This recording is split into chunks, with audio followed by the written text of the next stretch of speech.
हर एक housewife homemaker नहीं होती, home making is an art.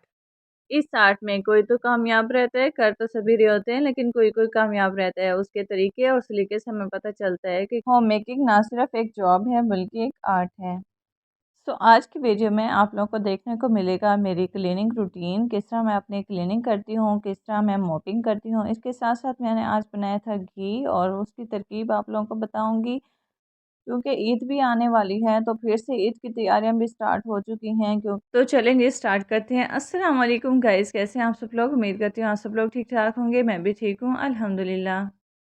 ये सुबह सूरज तुलू होने के बाद का टाइम था, 7 बजे का करीबन, और यहाँ पे मैं आ गई थी अपना बिस्तर लपेटने। बच्चों को स्कूल भेजने के बाद जी मेरी एक बेटी सुबह स्कूल जाती है, उसके कपड़े भी यहाँ फैले हुए हैं, और सबसे पहले जो है ना हम अपना बिस्तर फैला हुआ समेटते हैं। तो ये सबसे पहले हमारी आदत होती है, नहीं तो हमारा जो है दिन भी ख़राब हो जाता है अगर हम पहले बिस्तर नहीं लपेटते ना।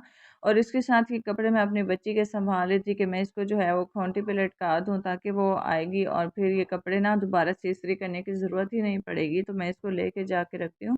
अच्छा, ये चारपाई और ये कर्टन्स भी मैंने कल जैसे क्लीनिंग व्लॉग आप लोगों के साथ शेयर किया था, उसी तरह ही मैंने ये चारपाई भी अच्छे से झाड़ी थी। कल फिर से मैंने एक बार जो है ना पूरे घर की क्लीनिंग की थी।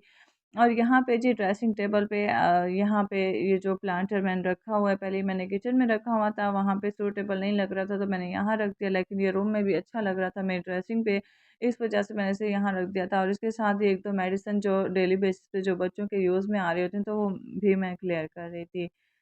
बेड तो हम डेली साफ़ कर रहे होते हैं, लेकिन जो है हम ड्रेसिंग कभी-कभार इग्नोर कर जाते हैं, स्पेशली इमरजेंसी ड्रेसिंग के पूरी बेड जैसी क्लीनिंग माँगती है, तो आज मुझे इसको भी नीट एंड क्लीन करना था। अच्छा, आप सोच रहे होंगे कि ये इसके साथ जो है इतने बड़े-बड़े शापर का क्या पड़े हुए हैं। तो ये जो है ना मैंने अपने लॉन के कपड़े निकाले थे, जो कि आप लोगों के साथ ज़्यादा शेयर नहीं किए, बस यहाँ पे मैंने अरेंज कर लिए हैं, और इसमें से मैंने वो कपड़े निकाल लिए थे जो कि मैंने किसी को देने थे, तो वो कपड़े जो है ना मैंने अलग कर लिए थे। अच्छा, स्पेशली मैं ख़्याल करती हूँ कि जैसे रमज़ान है ना, इसमें किसी को देने का बहुत ही ज़्यादा सवाब है, और इतने ज़्यादा यूज़्ड कपड़े जो है वो नहीं देने, और जो अच्छे वाले कपड़े हैं ना वो मैंने सँभाल के रख लिए थे। और मेरी ये आदत है कि मैं इतने ज़्यादा पुराने कपड़े नहीं देती, और यहाँ पे जी मैंने अपने कपड़े सँभाल लिए। देखें जी, जो कबर्ड्स नहीं होती तो इस तरह से कपड़े सँभाल जाते हैं। उसके बाद जी अच्छा, ये जो कपड़े की ये चीज़ें होती हैं ना, जब बच्चे नहीं होते तब मैं करती हूँ, नहीं तो बच्चे जो है ना वो काम भी नहीं करने देते। और उसके बाद जी कपड़े सँभालने के बाद मैं इधर आ गई थी अपनी झाड़ू वगैरह लगाने थी।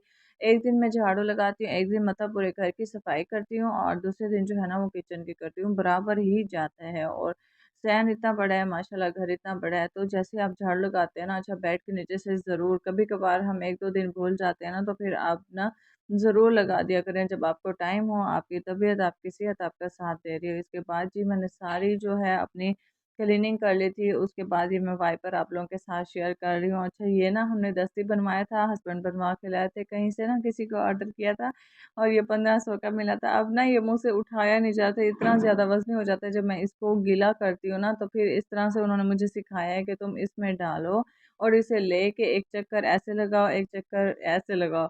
तो मैं ऐसे कर रही थी, लेकिन इससे फ़र्श बहुत ज़्यादा साफ़ हो गया था। मैं ये नोटिस कर रही थी, थोड़ा-सा उठाने में भारी है, लेकिन वो मुझे कह रहे थे मेरे हस्बैंड कि इसको तुम उठाओ नहीं, तुम इसको ऐसे लेके चल जाओ। जो भारी कपड़े होते हैं ना, वो ज़्यादा अच्छे से सफाई करते हैं।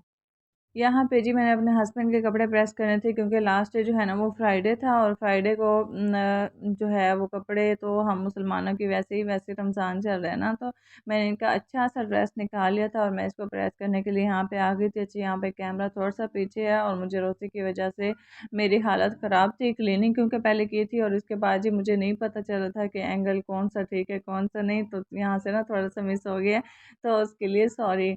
और यहाँ पे जी मैं आप लोगों को बताऊँ किस तरह मैं अपने हस्बैंड के कपड़े जो है ना वो प्रेस करती हूँ। सबसे पहले जो है वो मैं कफ करती हूँ, कॉलर करती हूँ, उसके बाद ये जो पीछे वाला तीरा होता है ना, ये शोल्डर वाला, तो सबसे पहले मैं इसको कर लेती हूँ, क्योंकि इसके बाद ही अच्छी शर्ट प्रेस होती है, नहीं तो नहीं होती। कपड़े उस वक़्त ही अच्छे से प्रेस होते हैं जब उस पे हम ना हल्का-हल्का सा शॉवर करते हैं। ज़्यादा शॉवर करने से कपड़ा इतना ज़्यादा गीला हो जाता है कि हमें सँभालना मुश्किल हो जाता है, और उसको प्रेस करने में बहुत सारा हमारा टाइम खर्च हो जाता है।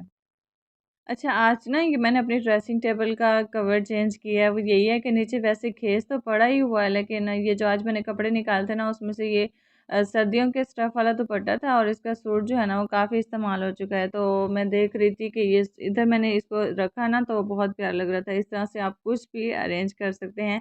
मैंने आप लोगों को बताया, आप देखें कितना प्यारा दुपट्टा यहाँ पे लग रहा है ना। कुछ चीज़ें हम समझते हैं कि बेकार हो चुकी हैं, लेकिन वो बेकार नहीं होती, हर चीज़ कारआमद होती है। और यहाँ पे आज मैंने बनाया था अपना घी, और काफ़ी दिन हो गए थे तो फिर घी नहीं था, और सिर्फ 2 कटोरियाँ या 1 गिलास भी बन जाता ना, मैं उसका भी घी, अच्छा जो खालिस दूध होता है ना, तो जितनी आपकी मलाई होती है उतना ही घी आपका निकलता है, तो ये खालिस निशानी होती है खालिस होने की। घी मैंने वहाँ से जो है निकाल के ना, घी की तरकीब अगर आप लोगों को चाहिए तो मैं ज़रूर आप लोगों को शेयर कर दूँगी, लेकिन यही होता है ना, बस सिंपल सा मैं मलाई जो है इकट्ठी करती रहती हूँ और फिर उसको ग्राइंड कर लेती हूँ। ग्राइंड इस तरह से करना कि अगर मलाई जो है आपकी गर्म है, हल्का सा आप ठंडा पानी डालेंगे, अगर मलाई आपकी ठंडी है तो हल्का सा आप फ्रेश पानी डालेंगे, तो इस तरह से निकलेगी। अगर सेम सेम हम टेम्परेचर दें ना तो फिर वो नहीं होगी। तो फिर मैंने निकालने रख दिया था, और साथ के साथ मैंने ना अपने ये बाकी बर्तन भी मैंने कहा चलो धो लो, इतने में घी बनेगा। और ये जो नॉन स्टिक बर्तन होते हैं ना, यहाँ पे मैं इसको कैसे वॉश करती हूँ आप लोगों को बताती हूँ। और इस पे जो है हम चूना वगैरह मारते हैं ना, तो इसकी स्टिक उतर जाती है, इसका पेंट उतर जाता है, तो इस वजह से ना मैं इसको पानी डाल के हल्का सा गर्म कर लेती हूँ, तो उस वजह से जो है सारी सालन वगैरह उतर जाती है। और इसी से मैं अपनी जो ये कटोरी थी और गिलास था जिसमें मलाई इकट्ठी हुई थी, तो मैं साथ के साथ इसको भी धो रही थी कि मैं इसको कर लूँ, फिर उसके बाद जी मैं इसको कर लूँगी।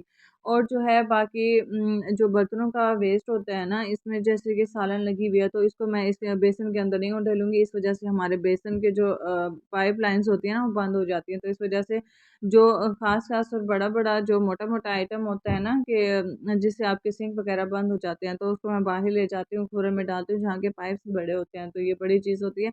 अच्छा, बहुत सारे लोग ना अंदर के सिंक बंद करके बैठते हैं ना, एकदम से अगर जब ये बंद हो जाते हैं ना, फिर इतनी प्रॉब्लम्स क्रिएट हो जाती हैं, तो फिर ये नहीं होता। तो इस तरह से छोटी-छोटी टिप्स एंड ट्रिक्स होती हैं, जिससे आप अपनी होम मेकिंग को जो है ना ईज़ी कर सकती हैं। होम मेकिंग तो हमने करनी होती है, काम सारे करने होते हैं, और क्यों ना हम उसको ईज़ी करें अपने छोटे-छोटे सलीकों से।